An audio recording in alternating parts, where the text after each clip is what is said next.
Hausa na gidan rediyon kasar Sin kewa mai sauraro barka da warhaka cikin shirinmu na Muleka Brazil.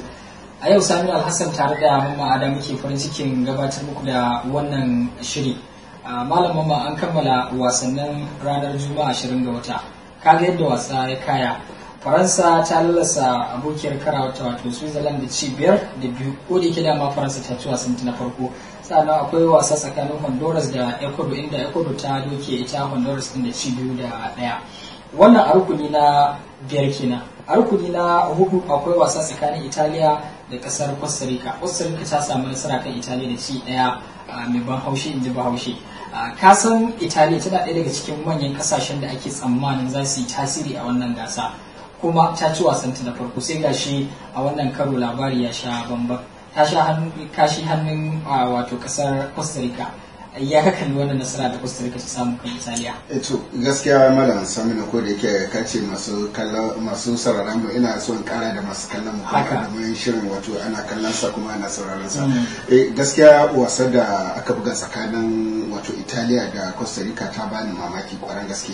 Ganin cewa wato ita kasar Italiya tana daga cikin mayan kasashe, ko kuma in ce tim din Italiya tana daga cikin manyan tim na da ake ganin za su iya cin kofin duniya. To kuma sai gashi kwatsam wato karar da suka yi tsakanin su da Costa Rica, wato an kai musu wani ci na mai ban haushi, wato ci ɗaya da mai ban haushi.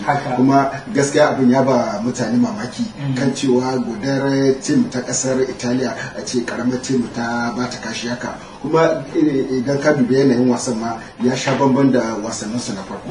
Shi ne abin ya bani mamaki, kuma har nake cewa to gaskiya a wannan shekara ta bana akwai tim din da ake tsammanin za su taka rawa a zo a gani, amma kuma mayan kasashen ma na kwallon kafa suna shan kashi, suna fita tunda tana har Ingila ta. Gaskiya ne wannan wasa na Costa Rica ya tabbatar wa Ingila cewa babu wannan gasa a bana. Kuma kada ka manta sai da shekaru hudu kuma. Sai kuma shekara hudu masu zuwa.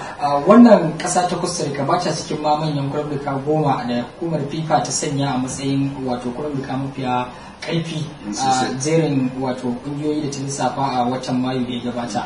Amma ita kasar Italiya idan mun duba tana ɗaya daga cikin su, kuma ita ce mata tara a wannan jadawali. Wannan yana nuna cewa kenan komai na iya faruwa a wannan gasa lokacin da take wa. Dama ka san wannan hasashe ana yin shi. To baya bani mamaki, amma kuma ba hasashen bane, wato sai an gani a kas. To kenan kaga wannan wasa da aka yi tsakanin Costa Rica da wato Italiya ta bani mamaki. Sannan wannan gasa ta biyu da aka yi tsakanin wato kasar Faransa da Switzerland, kaga yadda kasar Faransa ta lallasa wannan kasa da ake tsammanin wato za ta kada bashintar ita kasar Faransa. Gaskiya ne wannan, domin ka duba wancan jadawali ita kasar Switzerland tana mataki na 8, wanda kafin a zo kan Faransa ma wasu kila sai ya ɗauki wasu kasashe masu yawa, wato akwai rata tsakanin su, amma duk da haka dai ga yadda wasa ya kasance. Yanzu kuma kaga masu fashin baki suka ce takan yiwa ma wato kasar Faransa tana jin kamshin wannan cin kofin. To ba san dai haka ne sai ta kare. To akwai wasan ranar Asabar 21 ga wata malamin ma, akwai wasa tsakanin Germany da Ghana. Ghana ba ta samu nasara a wasanta na farko ba, kuma Jamus ta riga ta ci wasanta na farko.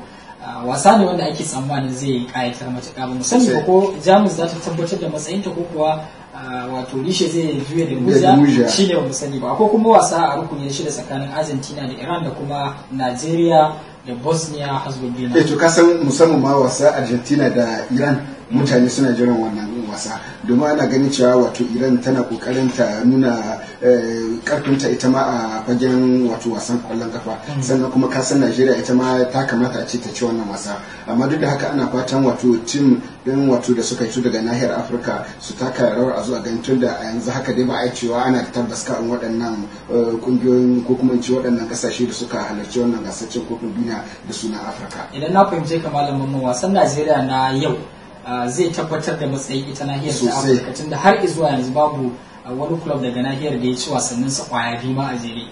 Sai mu sanya ido mu ga yadda wannan wasa zai kasance.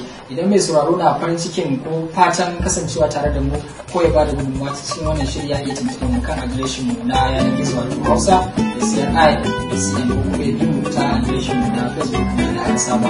Sami Alhassan tare da Mamman Ada ke farin ciki kasancewa da ku cikin shirin mu na Muleka Brazil.